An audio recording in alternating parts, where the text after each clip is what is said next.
कब से सेकने लगे पत्रकार रोटियां हत्याओं पर? 2 संतों की हत्या होती है और ऐसे में हम पत्रकार जगत के लोग उस पर अपना उल्लू सीधा करने लगे तो हमसे बड़ा चील कोई नहीं है, हमसे बड़ा कौवा कोई नहीं है।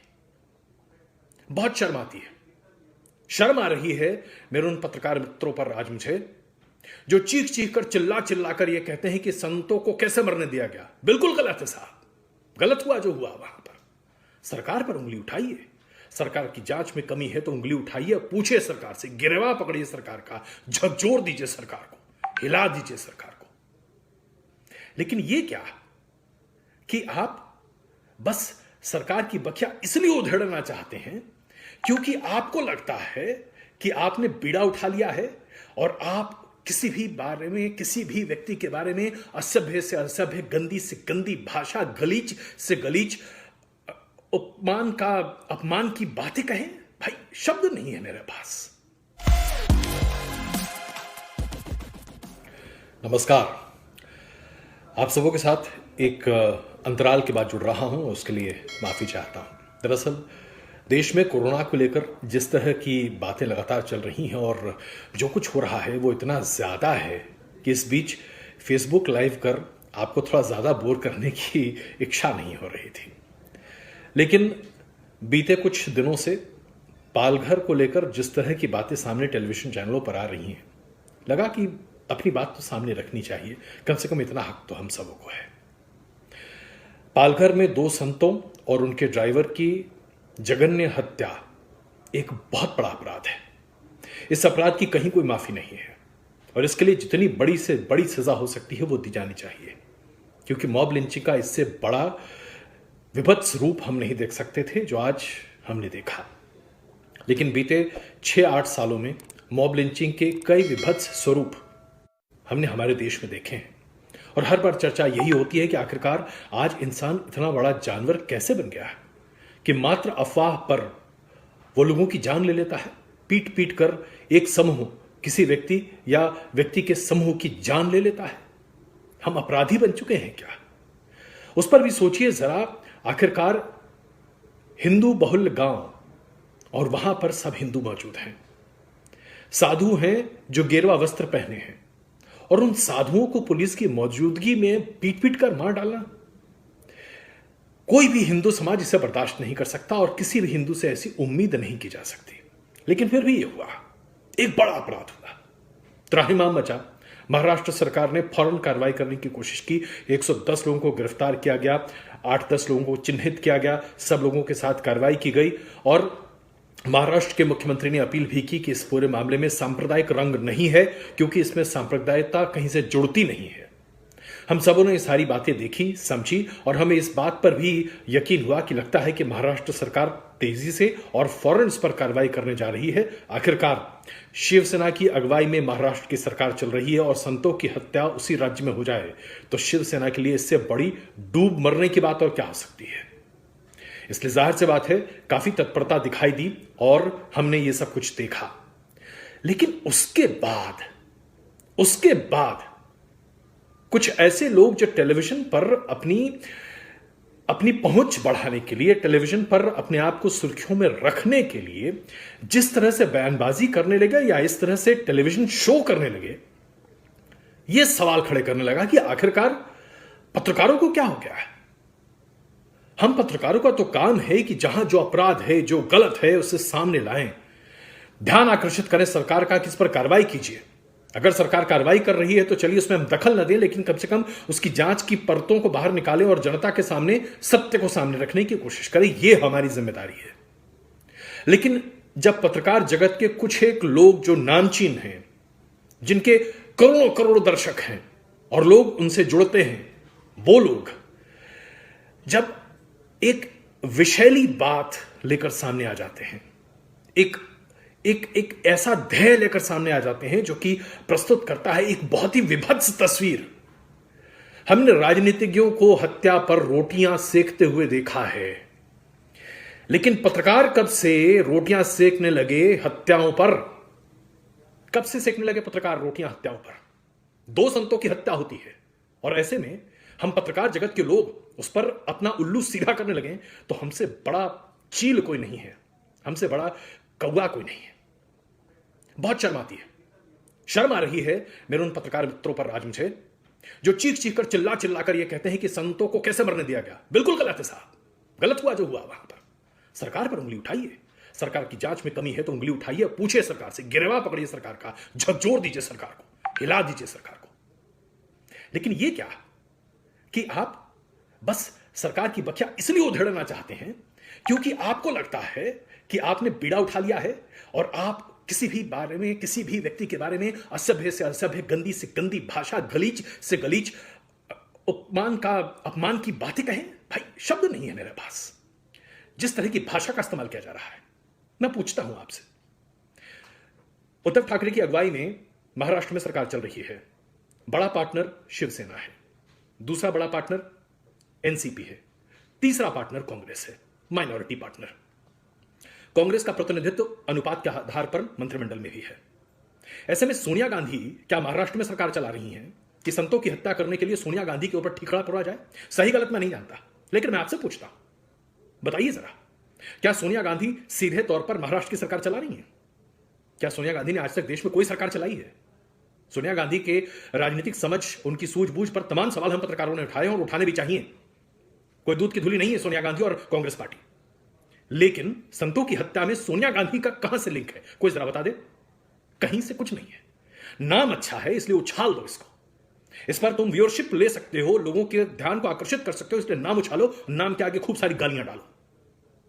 भाई जरा मुझे बताइए, हम सब हिंदू सनातन धर्म के पालन करने वाले लोग हैं और भारतीय संस्कृति को पालन करने वाले लोग हैं। जब हम शादी करते हैं तो जो भी हमारी बहू होती है, जो भी पत्नी होती है, वो पति के धर्म का पालन करती है या नहीं? रामायण महाभारत हर पुराण में उठाकर देख लीजिए, कहीं भी देख लीजिए।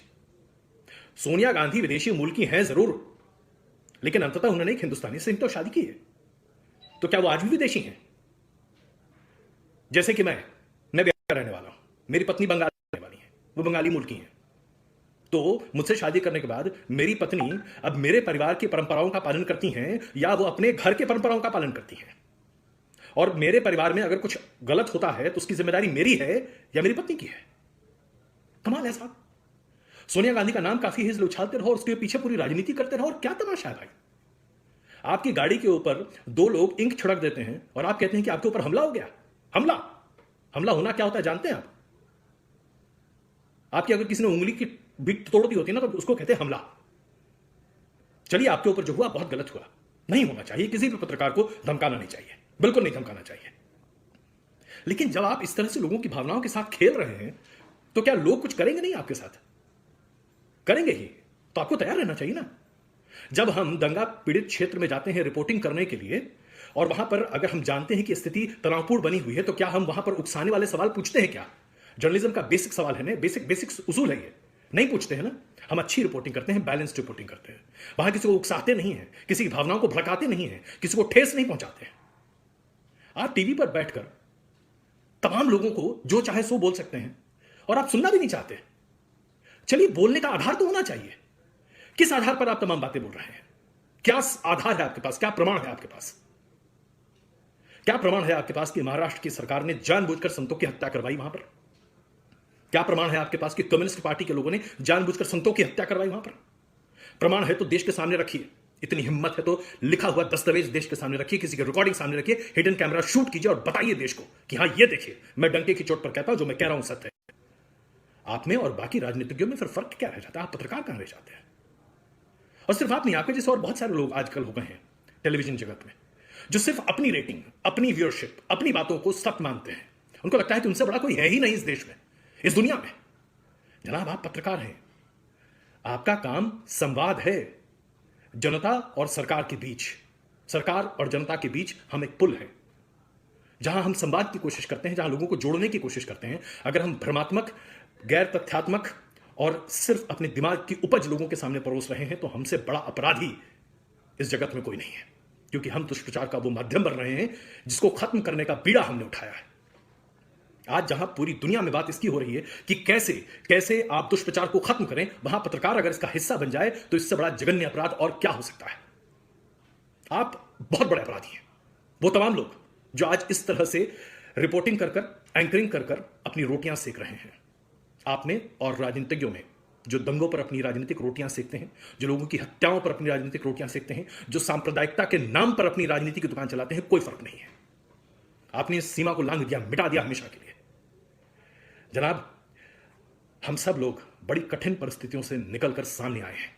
बहुत मेहनत से हम सब लोगों ने अपना नाम बनाया है जनता के बीच में, जहां हम जब कुछ कहते हैं तो जनता हम पर भरोसा करती है, मानती है कि जो आप कह रहे हैं वो बिल्कुल सत्य है, क्योंकि आप पड़ताल, जांच, परख और पूरे सोच और विचार के साथ बातों को सामने रख रहे हैं।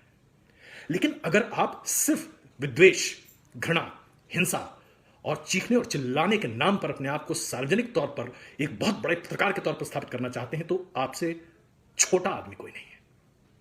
और ऐसे छोटे लोगों की वजह से ही आज टेलीविजन पत्रकारिता की हमारे पेशे पर लोग इतने बड़े सवाल खड़े करते हैं। बहुत तकलीफ होती है, बहुत तकलीफ होती है जब हमसे चलते चलते कोई आदमी पूछता है कि क्या इस देश का मीडिया बिक चुका है। चलते चलते लोग पूछते हैं कि क्या देश में आज कोई सही आवाज उठाने वाला नहीं है। बच्चा बच्चा आपके ऊपर उम्मीद से नहीं बल्कि हिकारत से देखने लगता है, तो आपको तकलीफ होती है। 27-28 साल की मेहनत क्या इसी तरह से पानी में जाएगी? नहीं साहब। हम सब लोग जो आज करीबन 27-28 साल से पत्रकारिता कर रहे हैं और टेलीविजन के विकास के साथ हमने अपना भी एक बड़ा करियर बना दिया है, लार्जर देन लाइफ बन गए हैं हम, सिर्फ इसलिए क्योंकि जनता का प्यार हमें मिला है।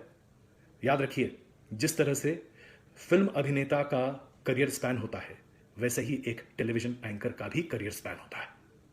आप तभी तक हैं जब तक जनता आपको पसंद करती है। जिस दिन जनता ने आपको भुला दिया, जिस दिन रिमोट से आपको खत्म कर दिया ना, 6 हफ्ते के बाद कोई नहीं पूछेगा आपको। जब मैं फॉक्स में ट्रेनिंग के लिए गया था तो मुझे सबसे पहली चीज यही बताई गई थी कि एक एंकर और एक टेलीविजन रिपोर्टर की जिंदगी है 6 हफ्ते।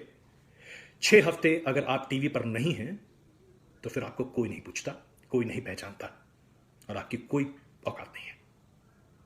सिर्फ औकात बनाने के लिए क्या हम भ्रमात्मक तरीके से अपने देश को तार तार कर दें? क्या यह देश के खिलाफ विद्रोह नहीं है?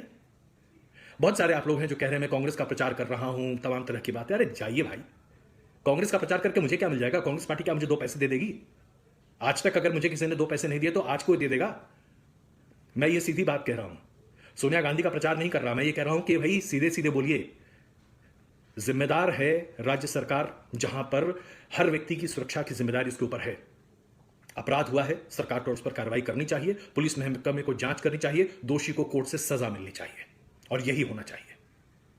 लेकिन हम पत्रकार जब खुद ही पुलिस, जांच एजेंसी, अदालत और जज बन जाते हैं ना, तो हमसे ज्यादा बेसिर पैर का कोई नहीं होता।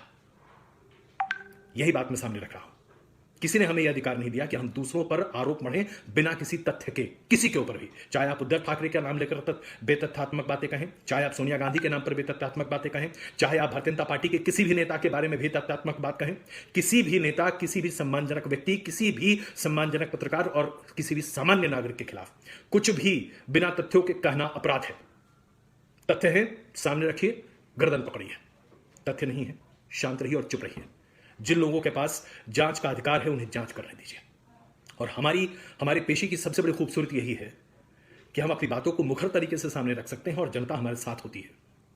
हमें यह अधिकार होता है क्योंकि हमारे पास ये एक्सेस होता है। हम जांच सकते हैं कि पुलिस की जांच सही जा रही है या गलत। गलत जा रही है तो पुलिस को लटकाइए, सरकार गलत कर रही है तो सरकार को लटकाइए, कोर्ट गलत कर रहा है तो कोर्ट से सवाल पूछिए। लेकिन बिना किसी के दोषी साबित हुए किसी को दोषी बना देना और उसकी इज्जत को तार तार करना, यह हमारा काम नहीं है। यह पत्रकारिता नहीं है, यह एजेंडा है। और एजेंडा और पत्रकारिता 2 अलग चीजें होती हैं। मैं जानता हूं बहुत सारे लोगों को बहुत तकलीफ होगी कि मैं एक पत्रकार होकर किस तरह से अपने पत्रकार बंधुओं के बारे में इस तरह की बात कर रहा हूं। क्यों ना कहूं? क्या पत्रकार कानून के ऊपर है? क्या पत्रकार मर्यादा के ऊपर है? क्या पत्रकार शुचिता के ऊपर है? मैं नहीं मानता। हम सब देश के कानून, अपनी देश की सभ्यता और संस्कृति, अपनी व्यवस्थाओं से बंधे हुए हैं। और व्यवस्थाओं से ऊपर उठना तभी संभव हो सकता है जब आप देश में सर्वोच्च हों। जब देश के राष्ट्रपति अपनी मर्यादा का पालन करते हैं तो क्या देश का हर नागरिक अपनी मर्यादा का पालन नहीं करेगा? एक पत्रकार को भी उसकी मर्यादा का पालन करने का बुनियादी हक है। यह उसकी ड्यूटी है, उसका फर्ज है। और अगर आप अपना फर्ज पूरा नहीं कर रहे तो आप ईमानदार नहीं है, फिर आप चोर हैं। जो ईमानदार नहीं है वो चोर ही है, बीच में ग्रे एरिया नहीं होता। यह मैं मानता हूं, यह मेरी सोच है। आप इससे इत्तेफाक रख सकते हैं, आप इसके खिलाफ बात कर सकते हैं, आप मेरी बातों को काट छांट कर जोड़ जाड़ कर कुछ नया बना सकते हैं, लेकिन मेरे मूल विचार को मुझसे नहीं छीन सकते। और मैं मानता हूं कि आज मेरे मित्रों के बीच में भी एक ऐसी जमात है जो सिर्फ सनसनीखेज सुर्खियां बनाने के नाम पर अपने आप को आगे बढ़ा रही है, और मैं उनका विरोध करता हूं विरोध, क्योंकि हमारे ऊपर बहुत बड़ी जिम्मेदारी है। हम भ्रम, झूठ, अफवाह, अंधविश्वास को खत्म करने की नैतिक जिम्मेदारी के साथ आगे बढ़ते हैं, और अगर हम ऐसा नहीं करते हैं तो हम अपने पेशे के साथ नाइंसाफी करते हैं, अपने साथ झूठ बोलते हैं, और एक झूठा व्यक्ति कभी भी सार्वजनिक तौर पर सच्चा नहीं हो सकता। आपकी राय बहुत बड़े पैमाने पर मेरे सामने अभी आई है। बहुत सारे लोग मुझसे सहमत हो सकते हैं, बहुत असहमत भी हो सकते हैं, लेकिन लगा कि यह दिल की बात सामने रखनी आवश्यक है। आवश्यक इसलिए है क्योंकि हम सब मरे नहीं हैं। हम सबके भीतर एक संवेदना है, एक सूझबूझ है, एक समझ है। मैं मानता हूं कि आज हमारे देश में विपदा बहुत बड़ी है, और मैं इस बात का श्रेय प्रधानमंत्री नरेंद्र मोदी को देता हूं कि उनकी अगुवाई में हमारे देश में कोरोना की ये लड़ाई हम बहुत बेहतर तरीके से लड़ रहे हैं, एकजुट होकर लड़ रहे हैं। पूरा हिंदुस्तान एक साथ है, और प्रधानमंत्री के नेतृत्व में लिए गए फैसले का तहे दिल से स्वागत करता हूं मैं। आज सरकार बहुत अच्छा काम कर रही है, बहुत अच्छा। इसके बारे में कहीं कोई दो राय नहीं है, कोई इस पर कोई आपत्ति नहीं उठा सकता। लेकिन कुछ पत्रकार अच्छा काम नहीं कर रहे, और ये अफसोस की बात है। मेरे साथ जुड़िए, कभी कभार आपके सामने उपयुक्त होता रहूंगा, बोलता रहूंगा, बातें सामने रखूंगा, क्योंकि जो बातें दिल से होती है ना, वो दिल से ही होती हैं। टेलीविजन पर कई बार मैं अपनी बातें नहीं कह सकता।